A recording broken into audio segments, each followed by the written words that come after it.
भावा फुलं कसे दिले? 150 रुपये. अहो काय 50ला द्या. हे ना हे ना अरे जाऊ द्या मग. मामा फुलं कसे किलो? 150 रुपये. अहो कमी करून द्या. हे ना होईना 50 न द्या. होईना हे राहू द्या मग. ओ भैया असा भाव करू नका. मित्रांनो तुम्हाला या व्हिडिओच्या माध्यमातून एकच विनंती आहे. ह्या वेळेस शेतकऱ्यावर निसर्ग कोपलेला आहे.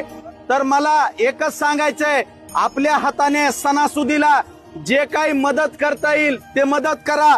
आणि शेतकरी ज्या भावाने फुलं विकत आहेत त्या भावाने फुलं विकत घ्या आणि त्याला थोडीशी आर्थिक मदत करा.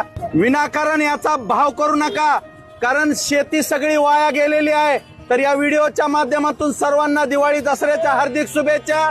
आणि तुम्ही जास्तीत जास्त शेतकऱ्याकडून जो तो भाव मागेल त्या भावामध्ये त्यांना फुलं विकत घ्या आणि त्यांना त्यांच्या परिवाराला एक फुल नाही फुलाची पाकळी मधून मदत करा. धन्यवाद. घ्या, भाव करू नका.